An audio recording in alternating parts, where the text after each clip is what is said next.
Okay, there we go. All right. Was six. Well, it's really a great joy for me to introduce Phil to talk to us tonight about his life as a journalist. We were JA roommates together in Lehman West, and he was really great with the freshmen, always really asking them questions, asking them how they're doing, getting them relaxed, getting them talking. And he saw them for who they were and seldom gave them direct advice. But he felt that they needed to find their own way.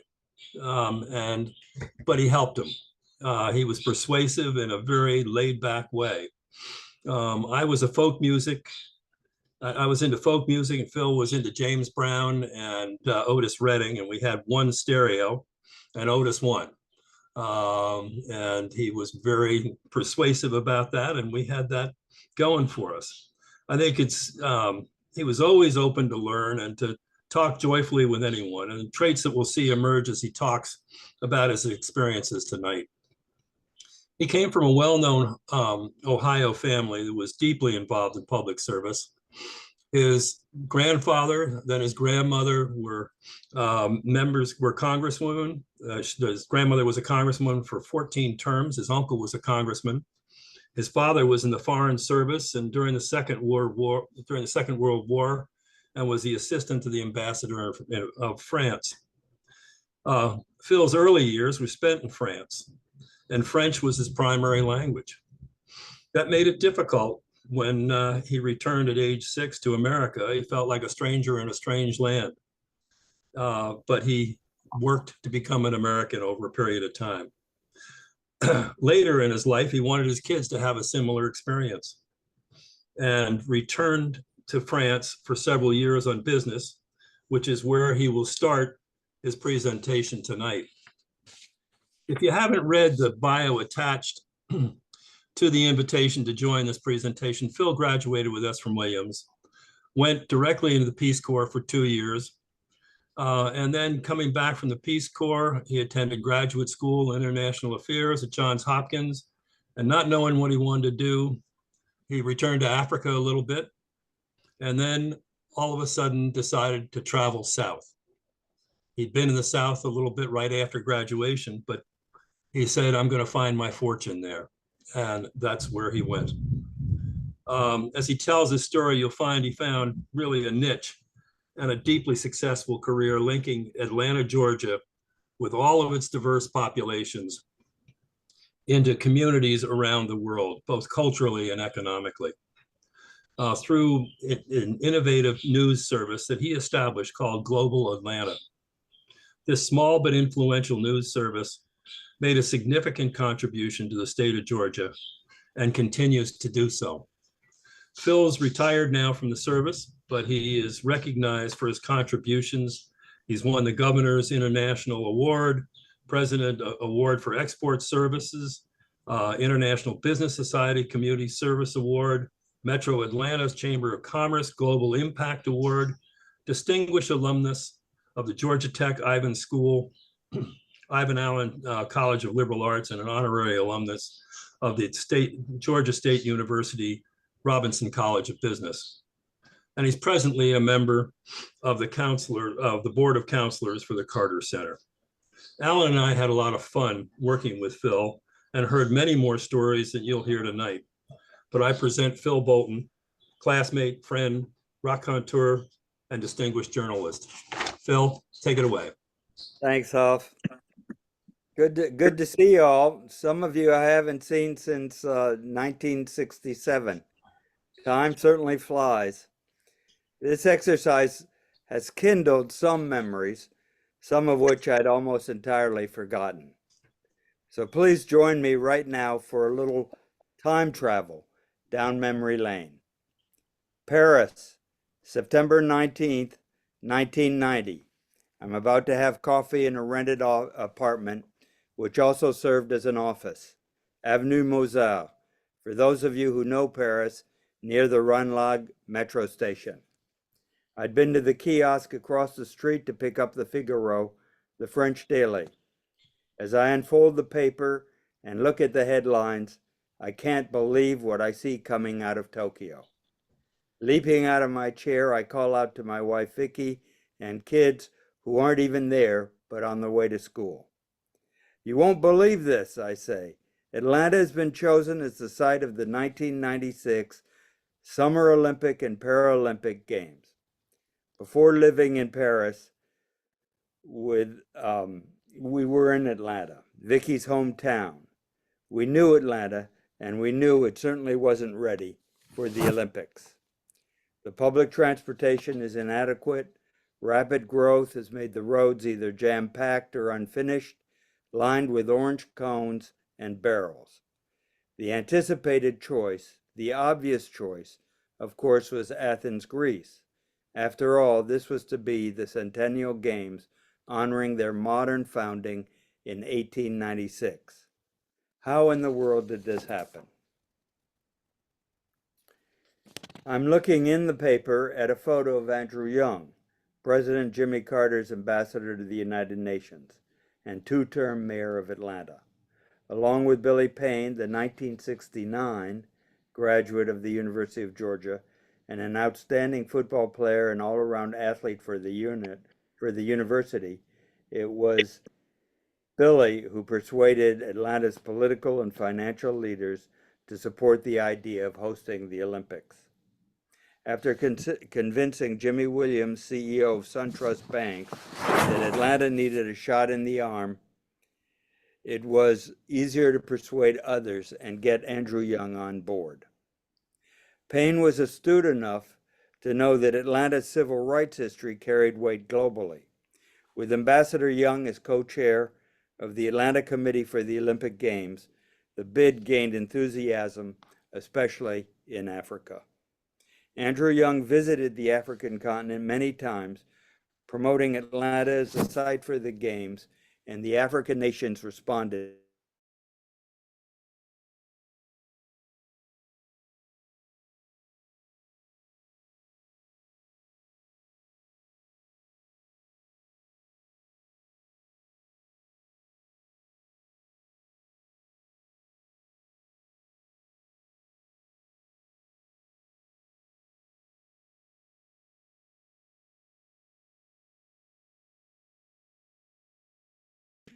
The children, daughter Trina, at the time, age 5 to 7, who's on this call, and son KC, aged 8 to 10, had gone to French school. My wife Vicky was good and ready to go home, somewhat perplexed that I was hesitant. For me, it was an existential moment. I'd been reporting for an Irish company about developments in the European Union and the French banking system. I'd helped set up the Irish company in Atlanta, but I knew that the office was going to be closed. The Irish government was handing out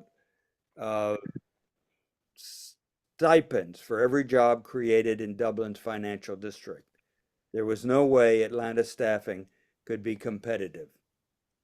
Them's the breaks in a global economy. The prospects of going back without a job or any immediate employment wasn't very uplifting, but necessity is the mother of invention, and I did see the Olympics as an opportunity and had the idea of starting a newsletter based on that prospect. Fortunately, our house had been rented and would be available again in a neighborhood we enjoyed and had friends. We would be able to cope financially upon our return. The cost of living would be so much lower, a pleasant prospect. As I was packing, I received a call from downstairs. I was informed that an important person would be viewing the apartment on behalf of her son. I asked who this person was and was told the actress Jeanne Moreau was on the elevator and would be accompanied by a small real estate team. One of my favorite French films is Truffaut's Jules and Jim. Jules, Jim, and Jeanne Moreau run through the entire Louvre during the film in 12 minutes. What a blast. When she arrived, she looked at me and said I looked sad.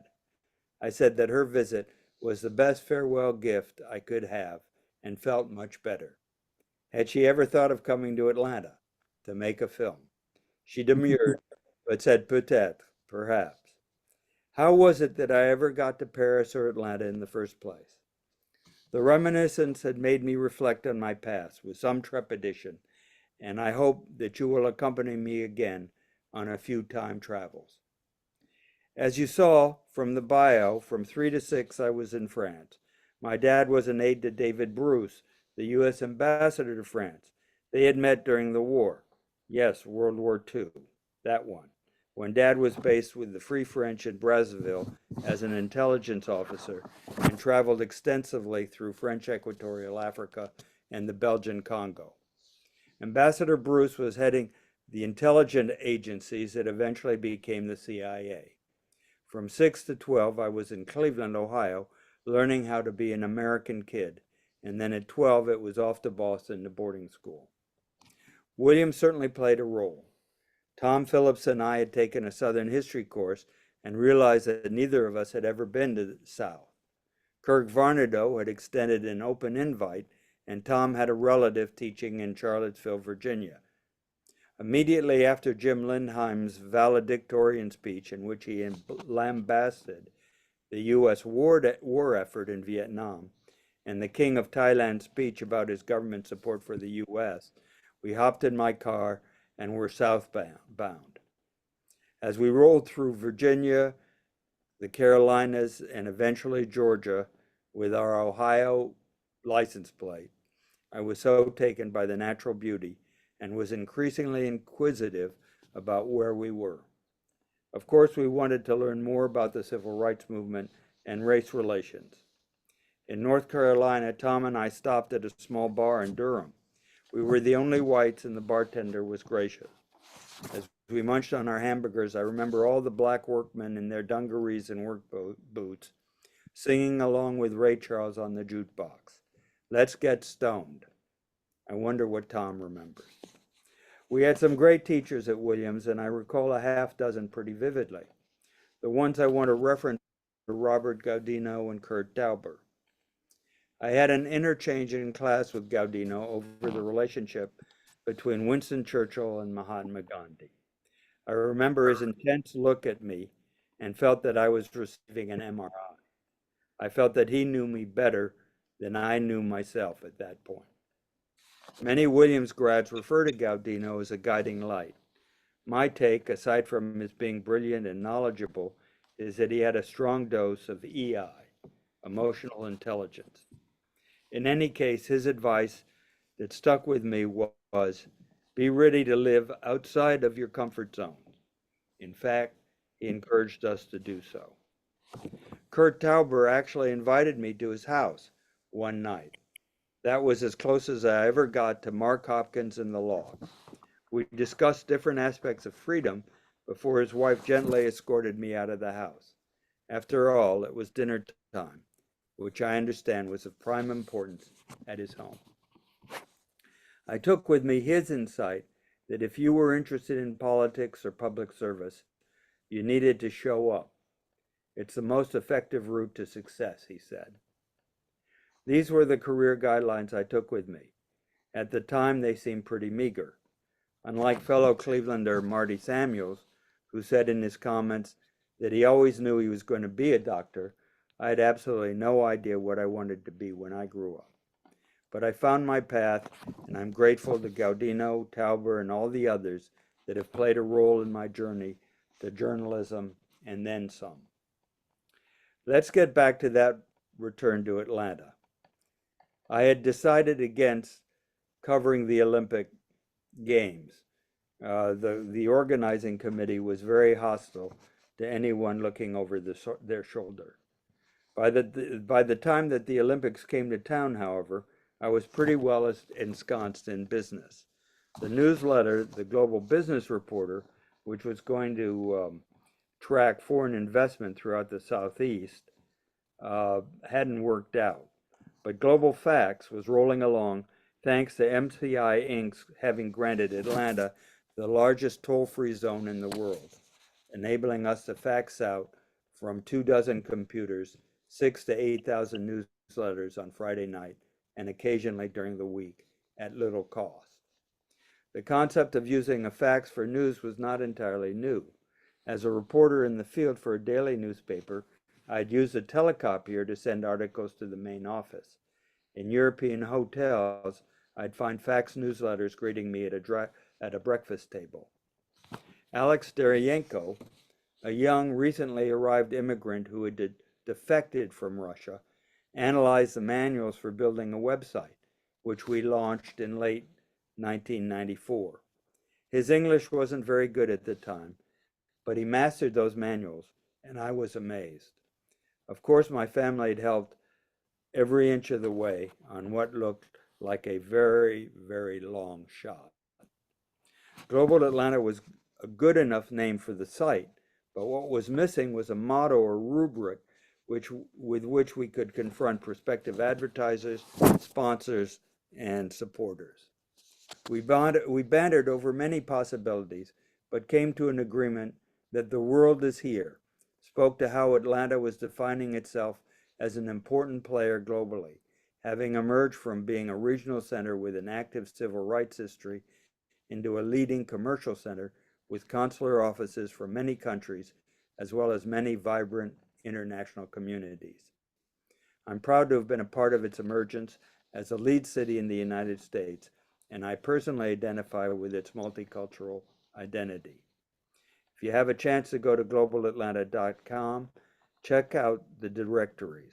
It lists more than 70 offices, including consulates generals. Those are the official representatives of foreign governments from Albania to Switzerland.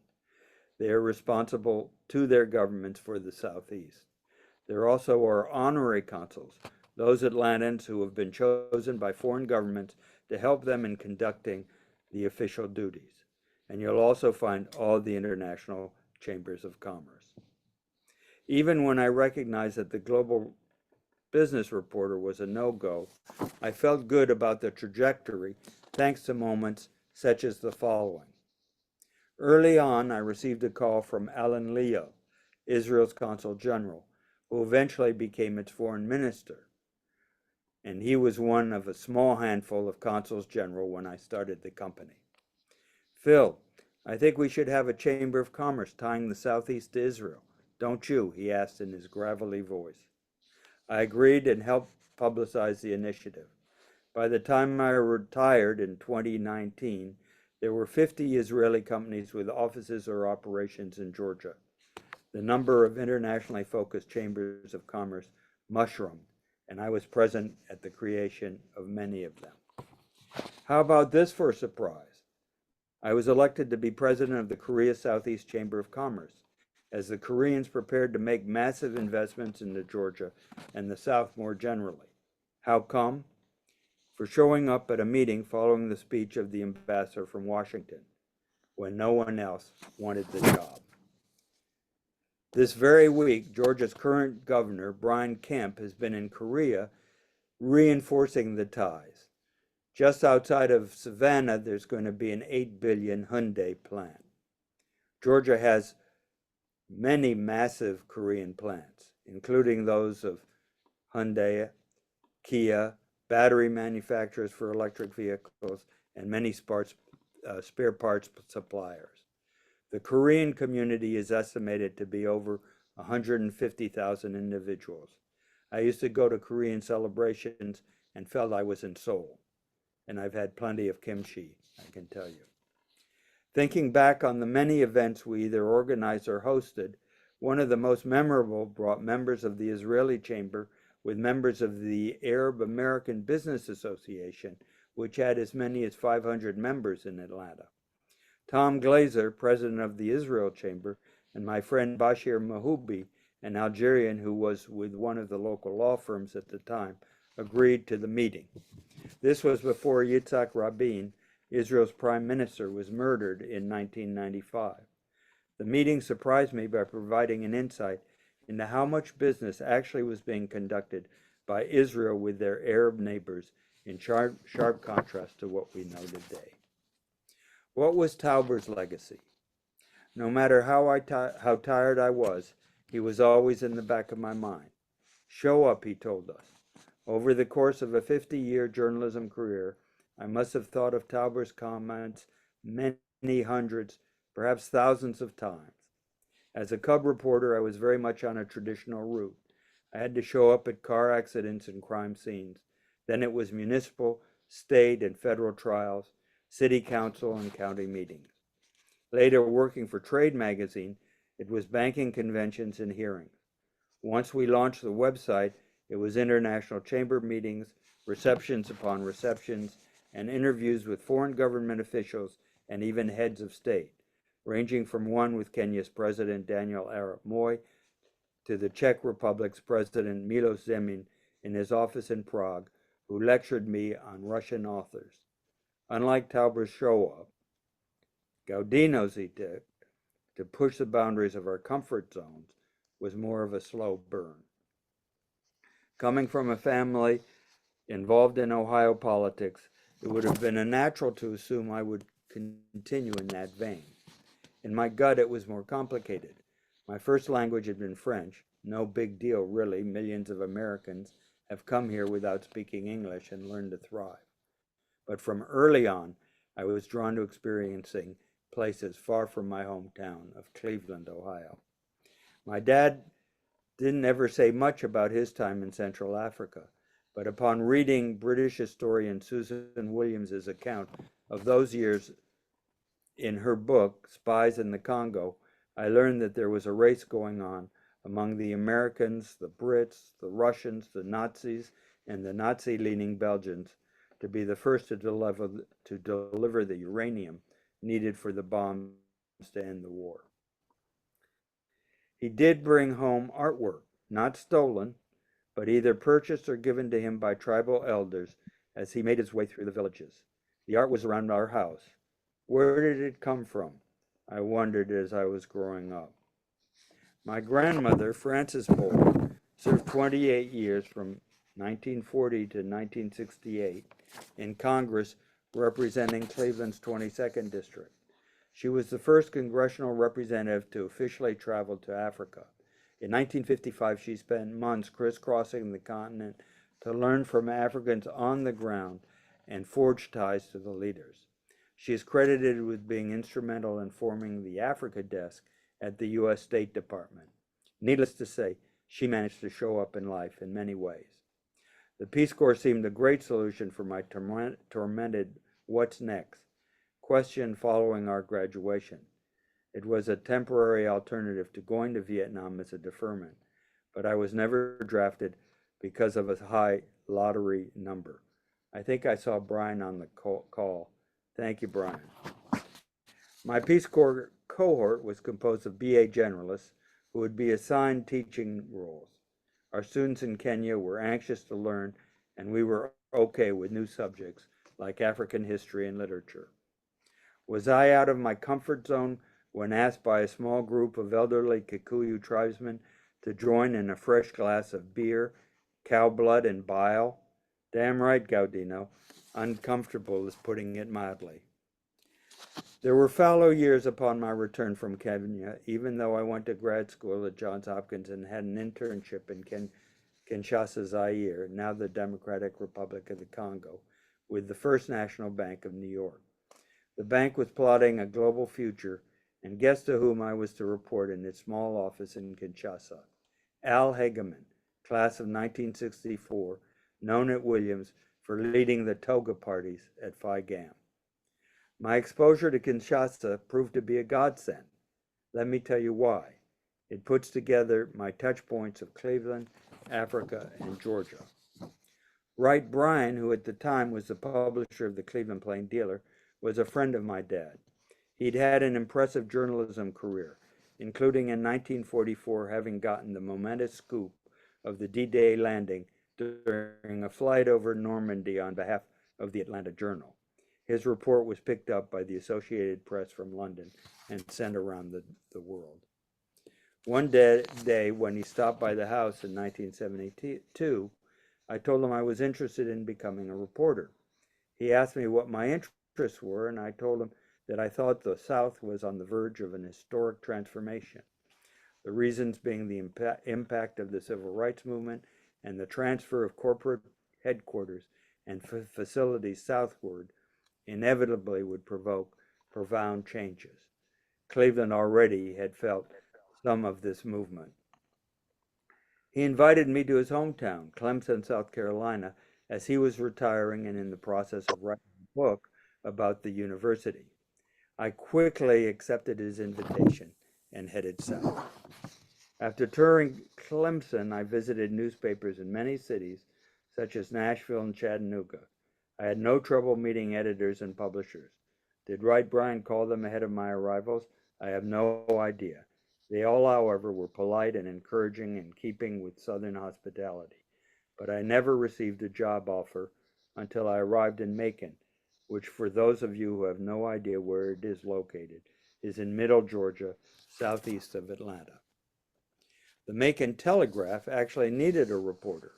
Sometime earlier, it had fired a reporter who had tried to organize the staff on behalf of the newspaper guild, and a spot was available. Obviously not the most propitious time to step in. I was hired by Don Carter, Jimmy Carter's first cousin, who was the publisher of the paper recently purchased by the Knight Ridder's news chain. Please ride with me as I enter Macon for the first time in the spring of 1972. It's late, it's dark, and it's deathly quiet. There are enormous lit billboards with the words "Shoot to Kill" in large black letters on white backgrounds. Mayor Ronnie Thompson wanted to underscore his opposition to troublesome civil rights marches by ordering an armored vehicle that he had placed in front of City Hall. Despite the obvious racism, I was amazed to learn how much interaction there was among the races on a day-to-day basis. And in my time there, I personally knew many more blacks in Macon than I do in Atlanta. In any case, upon arrival, I felt that I had jumped into a petri dish ripe for reporting, but I also had the distinct feeling of being a fish out of water. At least Gaudino would have been happy. When Dick Clark asked Paul Simon on American Bandstand where he was from, Simon replied, "Macon, Georgia." That was a joke, but it had meaning. Little Richard, who mopped floors at the local Greyhound station, was from Macon, and Macon was famous for drawing artists to perform in local clubs. By the time I arrived, Phil Walden, manager of the Allman Brothers Band, had launched Capricorn Records and persuaded the band and other musicians to settle there. I suspect that in 1972, Don Carter knew his cousin Jimmy had larger prospects than being governor of Georgia, and might have hired me, one of the first Yankees to join the staff, as a means of expanding the paper's awareness beyond the city limits. I remember first arriving at the office when one of the old-timers asked where I was from. When I replied Cleveland, he responded with the question, "Cleveland, Georgia, or Cleveland, Tennessee?" In my mind's eye, I could see Gaudino smiling. To be fair to the newspaper staff, most of whom had graduated from the Grady College of Journalism at the University of Georgia, the reporters were talented. In December 1974, my colleague Chris Bonner broke the story that Jimmy Carter would run for the U.S. presidency. The Atlantic Constitution, however, got all the credit for breaking the news because it came up with the famous headline, "Jimmy who? Running for what?" As was the custom, green reporters were put on the police beat, what the French called the crushed dogs assignment. The paper was still using the hot metal type casting system dating back to the creation of linotype in the 19th century. So when I arrived, why would I expect anything other than business as usual? The Macon Telegraph did keep up with the times. Don Carter, who knew that computerized typesetting systems were being introduced throughout the Knight Ridder chain, had them installed, and soon we were typing on IBM electric typewriters tied into the system. Whether I liked it or not, I was extremely busy on the police beat and was responsible for covering crime, car accidents, and drownings in nearby lakes. There was no shortage of any of these, I can assure you. Believe it or not, much of the crime was run out of the city's detective bureau. Jonathan Alter, in his masterful biography on Jimmy Carter, suggested that State Senator Culver Kidd, known as the Silver Fox, whom I saw regularly, was behind some of it, or at least knowledgeable about the bureau's role. when the chief of the detective bureau read in the Telegraph that his top assistant had managed the city's prostitutes and lottery rackets, personally benefiting from their services, he hung himself. That was a difficult development for the staff, who never expected such dramatic outcomes of our article. After a couple of months on the police beat, I was called into the office and faced the city and state editors. I was worried, and rightfully so. I was drilled for not having written any feature articles, a mainstay of every freshman journalism class. Not having been to journalism school, I wasn't exactly sure what was expected of me and said so. I was told that everyone has a story and it's your job to write it up in a colorful manner. I was told that if I didn't start writing such articles within a few weeks, I would be fired. I had visions of returning to Cleveland with my tail between my legs. On the way home, I turned on the car radio and I learned that James Brown would be performing the next night at the Macon Coliseum. Had God just sent me a lifeline, I mused. Our sophomore year at Williams, James Brown had had a central role in Bill Willett's Morgan Hall dorm room when he and his guests, including myself and perhaps some of you, were blowing off steam. Willett, inspired by Brown's choreography, would drop to his knees with the please, please, please refrain, and Chris White would drape a bathrobe over him and lead him off exactly as Brown would be escorted off at the end of one of his shows. I've learned that instead of going to law school, which he briefly attended, Bill decided to become involved in performing arts, including dance. One never knows what comes next, especially with Bill. As Bob Hope, another Clevelander, said, "Thanks for the memories, Bill." The memories of those great times were vivid. When I arrived in my apartment, I called the manager of the Coliseum and begged for the opportunity to interview James Brown. His answer was that the possibility would be up to Mr. Brown's personal manager when he arrived the next day. I was at the Coliseum when the Godfather Soul bus rolled in and all those talented musicians got out.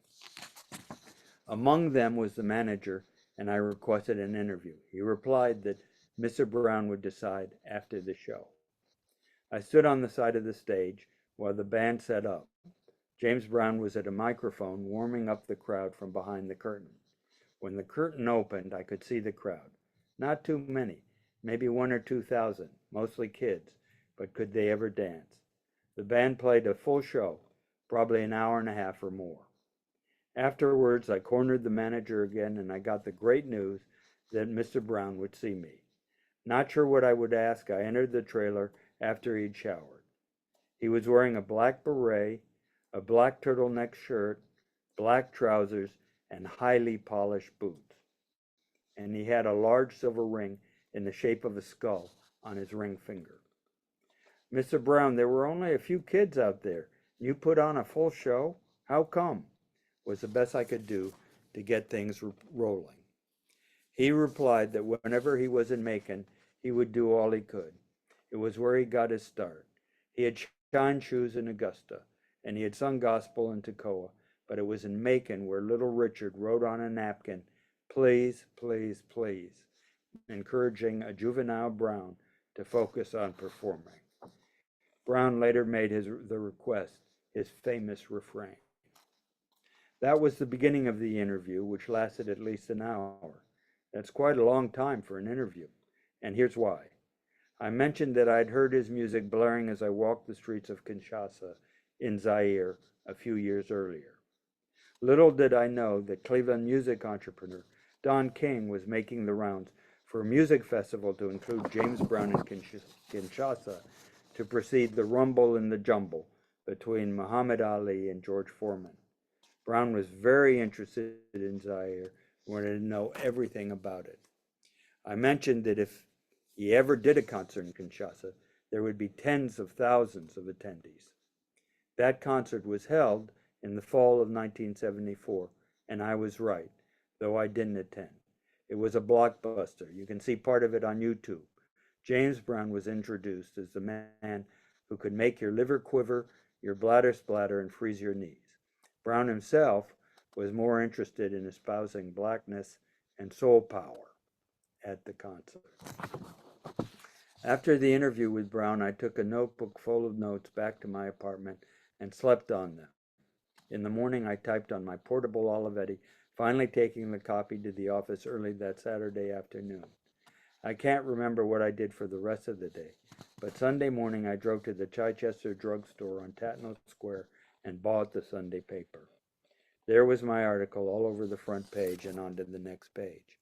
As I drove back to my apartment, I listened to the car radio reporter recount how James Brown had visited the city the night before, breaking down the reporting by the Macon Telegraph. No one mentioned the article when I showed up for work on Monday, but I remained on the paper for 7 years, becoming the correspondent in Milledgeville, the state's antebellum capital. Many years later, I was at what had become the Hartsfield-Jackson International Airport when I saw James Brown walking down one of the concourses. I immediately went up to him and thanked him for saving my journalism career. He may have remembered me, maybe not, gave me a wide grin, a warm handshake, and his legendary, "Thank you, thank you, thank you." Milledgeville has special meaning for me. It's where I met my wife Vicki, and I covered the town day and night. It has an idiosyncratic reputation due to the history of Central State Hospital, the state's largest mental facility, which at one time had 12,000 patients, a number about similar to the population of the town itself. It's where I witnessed the southern custom of union busting by any means possible. I wrote many articles about the union drive of the Amalgamated Clothing and Textile Workers and how the local companies collaborated with City Hall to keep the union out, including bugging hotel rooms of the organizers, passing around lists of their cars' license numbers, firing workers who supported the union, and generally harassing the organizers however they could. The news did draw reporters from the Wall Street Journal and CBS's 60 Minutes to our door, and eventually the J.P. Stevens Company, a large textile firm in the South, and the union butted heads in the courtroom. The attorneys for the company even claimed my notes, which I had to hand over. Too bad my handwriting by that time was totally ineligible. With Vicki expecting the birth of our son KC and my readiness to move on to a bigger city, we left for Atlanta in 1980. In view of all the reporting I'd done in Middle Georgia, I thought I'd be able to find a job at one of the Knight Ridder newspapers. Although I'd won journalism awards, none of the newspapers elsewhere in the Southeast seemed to care. Eventually, I found a position in the Atlanta Constitution's classified want ads. Remember those? They used to be the financial backbone of newspapers back in the day. I applied and soon was touring banking conventions throughout the country as editor of a banking publication. It was quite a change from the grind of a daily newspaper. I started playing tennis and making friends in Atlanta, quite an impossibility as a newspaper reporter. The Southeast was poised for a momentous wave of bank consolidations, and Mike Lafferty, an entrepreneurial Irishman who had been a columnist for the Financial Times, decided to open an office in Atlanta. I just learned as I looked up Michael on Google for this presentation that he had died in February of this year at age 74. In a way, he was demanding to work for, but his news judgment was remarkably good. We worked closely together, often traveling cheek to jowl, not only in Europe, but in the Southeast. You never know who it is who will have a profound influence on one's life.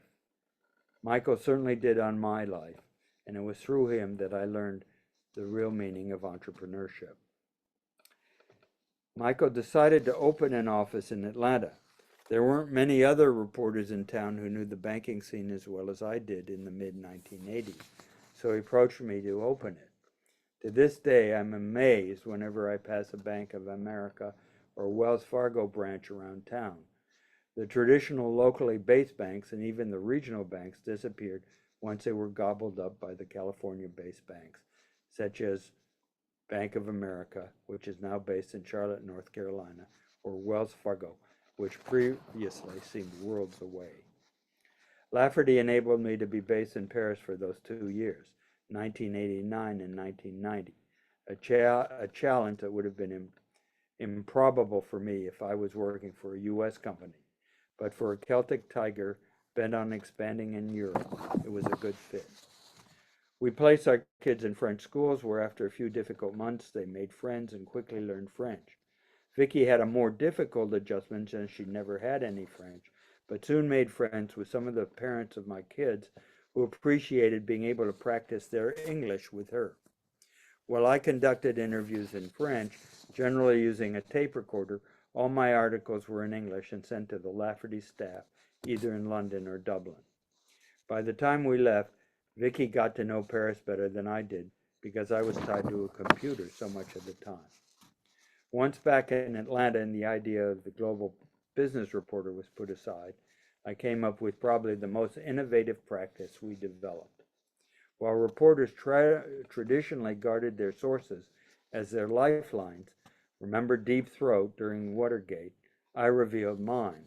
The practice helped our usefulness to our readers and provided a bedrock for our longevity.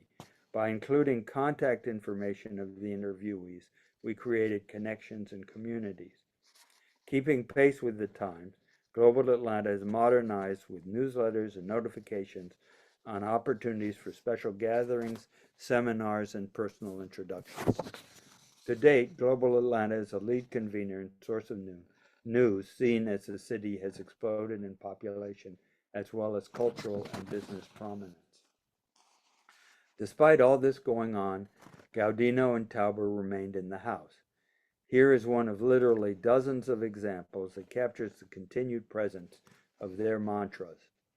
In time, Delta Airlines, Hartsfield-Jackson International Airport, and numerous law, accounting, and consulting firms understood what we were doing and sponsored our travels and programs and events. One of the recipients of our newsletters was a young Chinese fellow originally from Indonesia. Nick Chin was working for a Chinese group as a travel agent. The group heard of me and would invite me to meet the provincial governors visiting the Olympic Games. Members of the Chinese community in Atlanta had rented a collection of houses in nearby Gwinnett County where the officials would stay. Nick made certain that I was often invited. I'd show up for a meal, take off my shoes, which really was a novelty for me, and sit at the table. Of course, all the discussion was in Mandarin, but I smiled a lot and ate what was in front of me. Why so many Chinese officials, I asked myself. The answer came with the announcement of the 2022 Winter Games to be held in Beijing. When all the Chinese visitors went home, Nick was left with the travel agency, even though he was only in his 20s. He soon called me to tell me of his plans to visit with an influential Taiwanese restaurateur in New York, who was close to Donald Trump. I'll let you know what happens, he said. Upon his return to Atlanta, he recounted how he landed a meeting with Trump. Sitting in front of him, he complimented Trump about his 50% ownership of the Miss Universe pageant, but he criticized him for claiming it was for Miss Universe without having a representative from China. Let me have the license for China, and I'll deliver Miss China, he told Trump, who agreed. Phil, I'll need you to come with me as a judge, he insisted on the phone. All expenses paid. How could I refuse? The Miss China contest was held in an enormous hotel in Harbin, the capital of China's foremost northern province on the border with Russia. I, the only foreigner, was one of a half-dozen judges. Our Miss China didn't fit the curvaceous model of the normal contestants, but even though she spoke English haltingly, she was a total delight. Once back home in the U.S., Nick made a point of arranging a visit for her to Atlanta. We very much enjoyed introducing her to Atlanta Mayor Campbell, the head of Hartsfield Airport, and a host of state officials and business leaders. Trump liked her addition because his Trump Hotels consultancy were judging newly built hotels throughout China and designating its favorites with 5 stars. When these 5 stars hotels opened, the celebration would be graced with no other than Miss China. Nick invited me on other trips to China. He once called me to say that he had arranged for establishing a sister city relation and needed a city representative to accompany him. I need a long nose, he said, using the term that was often used for white visitors. Could I play the part? Well, anxious to return to China, I did some research and agreed to do it. On this trip, we visited Zhujiagou National Park, which rivals Yellowstone in its beauty. Aside from China, I went to other countries, generally with important introductions. We weren't competing with the New York Times or the Wall Street Journal, though thanks to our ties to Atlanta's consular community, the international chambers of commerce and sister cities, we were able to trace Atlanta's relationships around the world. So my world was in Atlanta, but I had the good fortune of traveling to foreign countries thanks to Delta Airlines and other airlines which supported our efforts. Between Trevor Williams, who currently is managing the service, and myself, we probably made over 60 trips far and wide.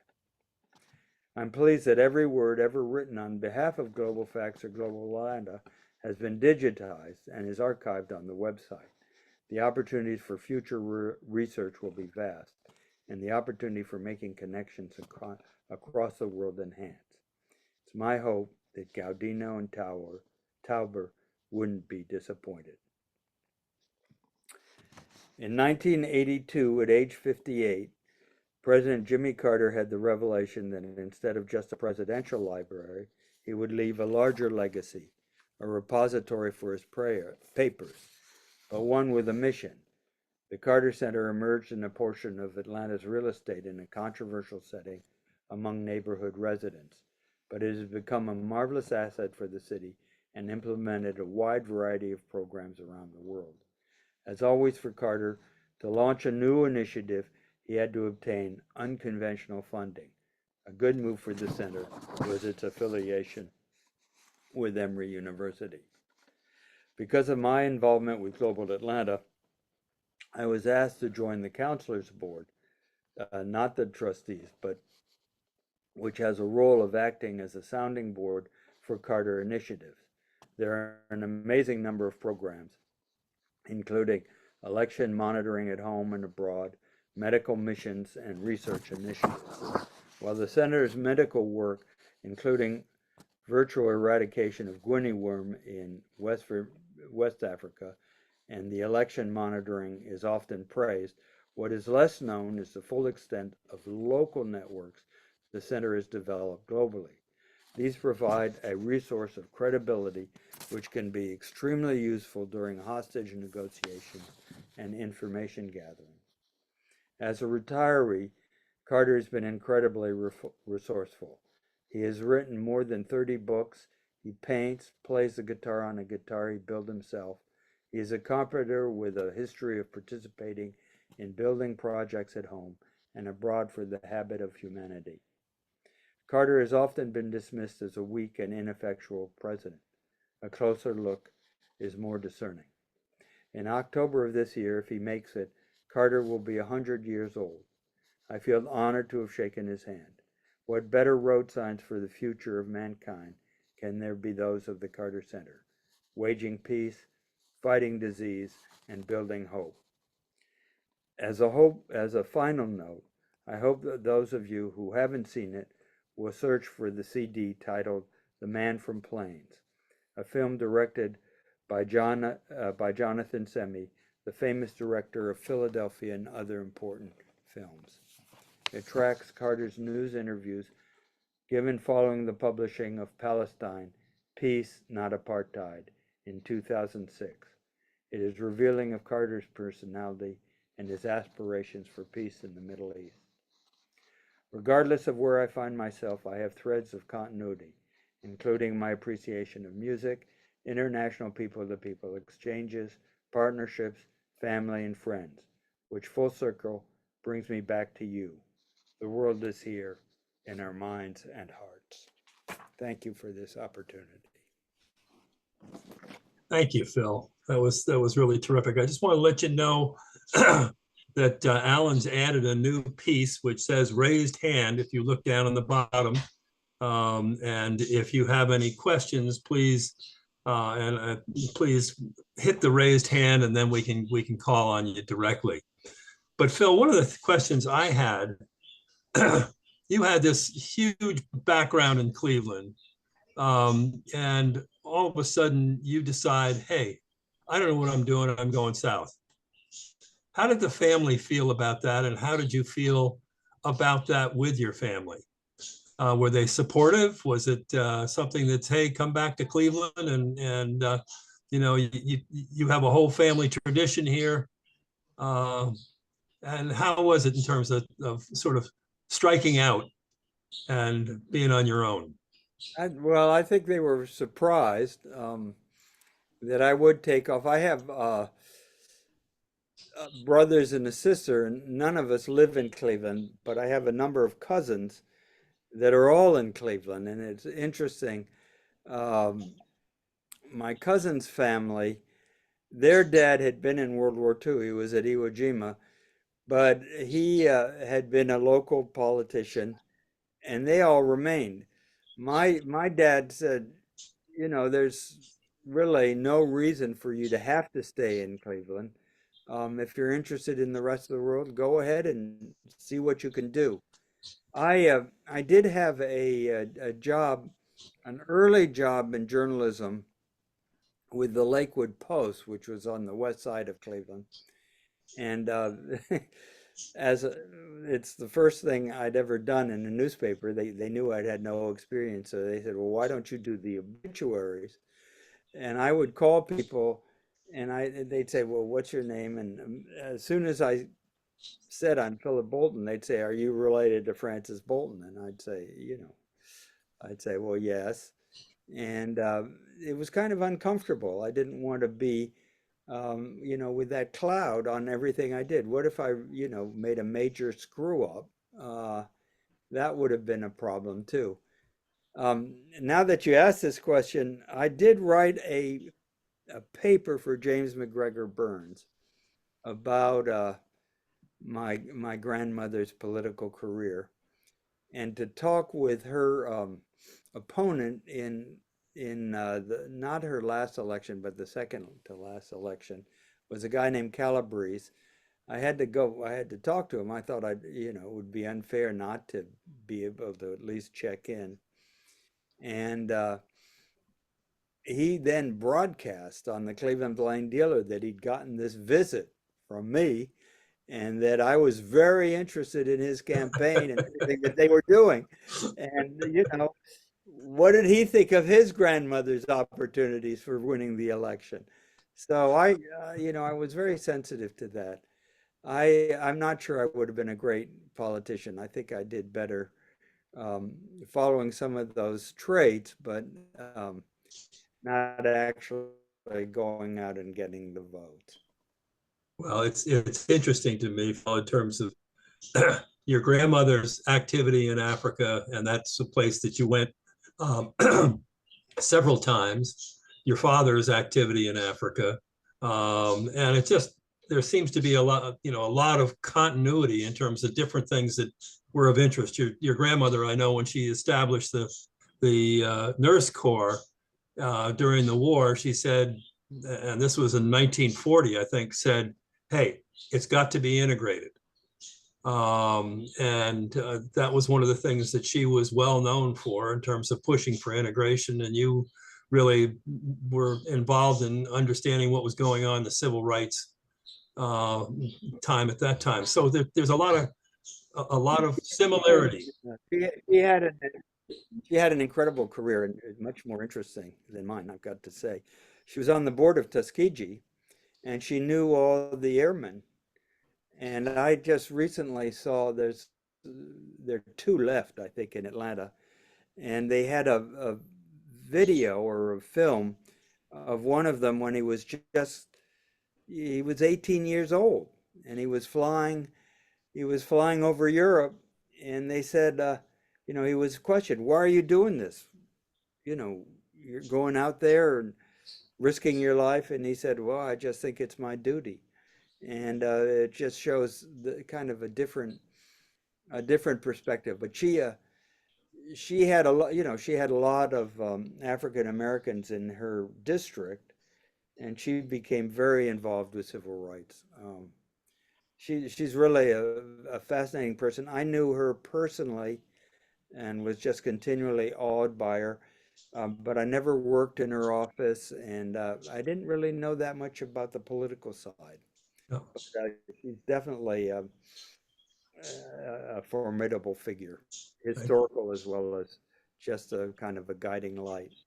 Thanks. Hi, Dave McCarran. David McCarran, Dave, unmute, Hey, please. David. you've got to unmute yourself there. David and I were in the Doctors aren't smart. Phil, Hey, David.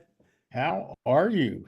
I'm So here. for everybody, Phil said something about he didn't know what he was going to do.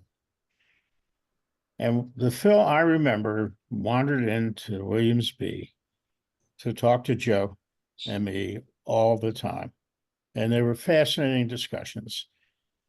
And then when I went to medical school and I eventually ended up in Cleveland, thanks to Phil, I met Francis. Oh, He turned tickets over to the Cleveland Symphony. Thank you. And he was gone. So I didn't get time to spend with you in Cleveland, but it is an incredibly remarkable career for someone who didn't know what he was going to do. well, I knew that you were going to be on dates when they'd have to drink. What do you mean? I deny to it. help him out. And I gotta say, I just love Joe Meyer. I miss him. He was a phenomenal person. He was Amen. just phenomenal. It was really, and he was a mature soul in a way that I may never be. I mean, he was just really that exceptional a With an person. It exceptional was sense great of to know humor. And you. Phil, And he for was the thought company- that way out here in Denver and thought one of the better judges because of that. And as Ricketts know, in the past year, I've connected with Jane and have shared a lot of information, and she's a joy, but she misses that young man tremendously. All right, I'm done. Thank you, Dave. Brian Hickman. Unmute yourself there. Yeah, Yeah, thank you. I'm fascinated by what you're saying. As I read the news today, some of it seems like stuff I was reading in the 60s and what's going on in the Middle East and so forth. And you've had a whole career of watching all kinds of elements of the world, everything from the music and the sports and the Olympics and so forth, but just all kinds of world affairs. And do you end up optimistic or pessimistic? I mean, what do you say after all these years of watching? Oh, that's so interesting. I was asked, would you live your life again if you could? And I was thinking about that, and I've asked other people. I think it's just such an interesting question. And a friend of mine said, "Oh yeah, I'd do that with a couple of tweaks." And then I think that I've got to say, being on a police beat and seeing what's going on and so much around the world, I don't know that I'd really want to see it all again. Really, that's a very gripping question. Um, it would be nice to know that I could make a difference, and that would be one reason to come back. And it's on my mind today. That's one of the reasons that I'm so supportive of the Carter Center. And we'll be going there next week. They're having their annual conference. I just want to see, how their programs are going. they've done so much that you never hear about. They have 3 offices in the Congo, by the way. They're the only ones that are tracing where the money is all going, what all the minerals and all the, the mining companies and all that. They're the ones tracing all that. They also are supporting, forestation, all these things. Um, so it's a tough question, and I have to give you a muddled answer. That's a good answer. Trina, I don't know whether you have any insights to your father. I don't want to put you on the spot, but I know you worked with him on this, on the presentation, and thank you for your help. And I just wonder, one of the things that we're kind of asking is, okay, Phil, what's ahead? And I don't know, as I say, you have any insights you'd like to share, or let your dad share some? Gosh, no, just thank you for this opportunity. It's really special, Dad, just listening to your story through the lens of your eyes and life. I would actually say that you're quite an optimist, to be honest. I think you're a realist, but you're a man of faith. So I'd say you're pretty rosy. I mean, I know some cynics. I work in the in the government. So I would say that you're an optimist, and I just enjoyed being a fly on the wall, and I love that you all go back so many years. There was lots of content, so you really had to whittle it down. I know there's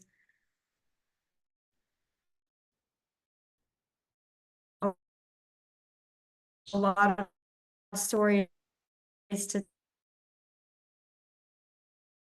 tell after all of these years. And it's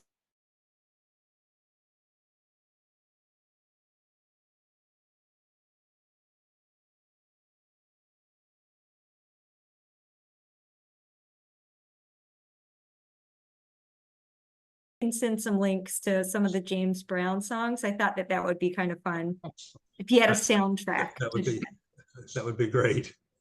That'd be great. Alan, I think you've got some of those links too. We're going to share it when we send out the information. You want to speak to that? No, absolutely. I'll do that when you send out the email follow-up next week. Great. Joel Rosenthal has his hand Yeah, up. yeah, Joel. Oh, great. Joe's from Miami, right?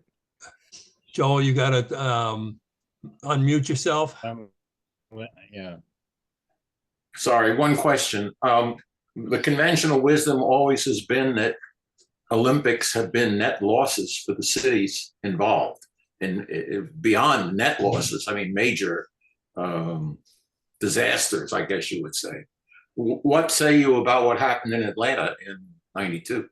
Well, Or whichever year it Montreal- was, 96, 94. Montreal is one example where they were just in such huge debt, and it really hurt the city. And I don't even know if they've recovered fully. LA made money. They put it out to bid Yeah. to private companies, Mitt Romney. and there's no question that Atlanta's come out ahead. We did have the explosion. It was, I mean, the bomb and that was placed by Eric Rudolph, and that was a great tragedy.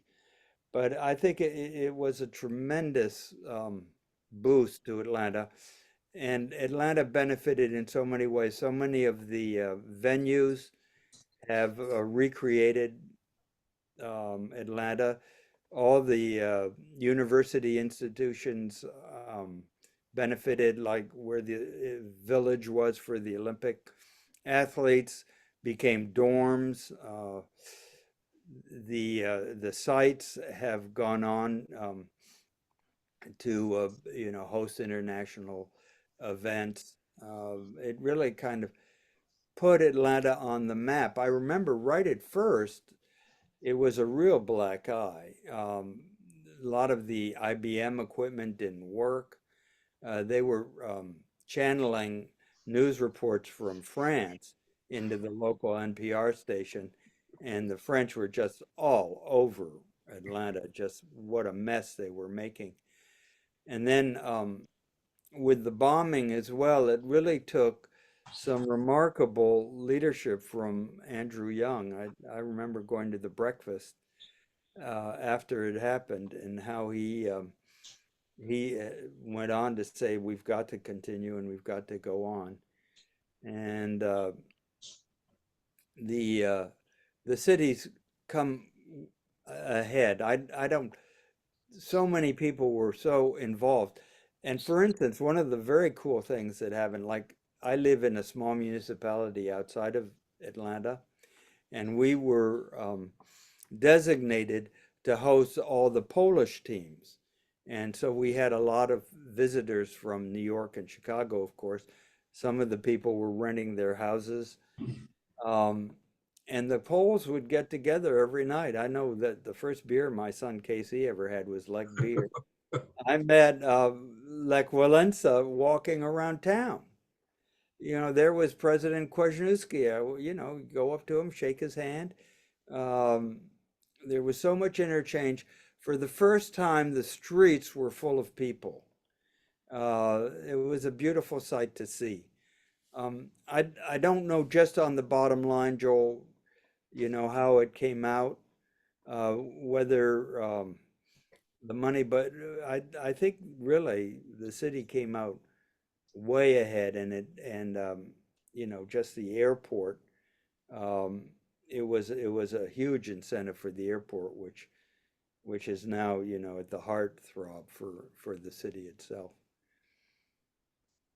Dad, They you can make a pitch for my book. I wrote a textbook on this topic. I was waiting for Dad to mention it, but he must have forgotten. It's a thriller. You're doing that work right now, though, aren't you, Trina?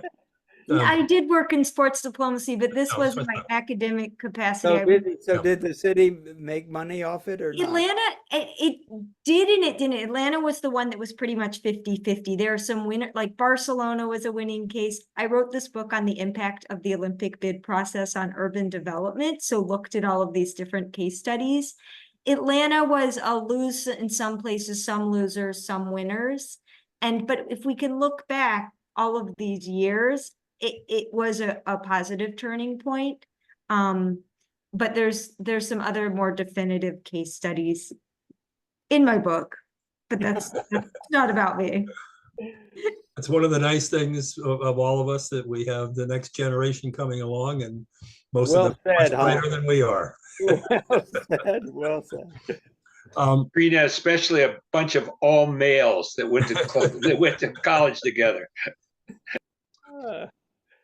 Phil, I know there was a story that you told us, and I don't know whether anybody else would have any questions, but it was a story that you told to Alan and to me about you driving along and you know, stopping to help a black man who looked as if he was in distress.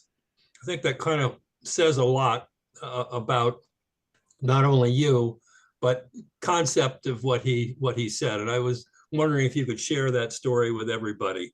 Sure, I'd be glad to. So when I was in Milledgeville, if it moved, I had to report about it, because it was a small town, and I was driving along. There are a lot of federal forests around Milledgeville, and dirt roads, and I was on one of the dirt roads. There was an old guy kind of looking down at the ground on the side of the road. So I said, "Oh, I wonder what's bugging him." And I pulled over and I went up and sat next to him, and I said, "You look kind of sad. What's the matter?" And he was shaking in his head. And I said, "Oh, come on, it can't be that bad." And he said, "Well, they just don't taste as good as they did once." And I said, "What's that?" And he said, "Well, all those possums, they're just eating roadkill now. They're not eating any of the roots or the nuts that you could get in the forest." And so I sat with him for a while, and I was thinking, what am I going to do with this? Can I get a story out of it? But I didn't. But every time that I've gone through some of these towns, and I look at some of the newspapers today, I say, "Oh my, They just don't taste as good as they used to. So he's still in my mind, I gotta say. Just picking up the roadkill. Well, Yeah. Phil, thank you very much. And what I wanted to say to everybody is certainly we've got this set up, and Alan is our master here, but anybody who'd like to stay on and talk for a while, ask questions or just interact, you certainly are welcome to do so. And I thank you, Phil. Really just a wonderful presentation and very thoughtful, really thoughtful presentation. And we really appreciate it. Thank you. Thanks. you. Thanks, folks. Thanks, Phil.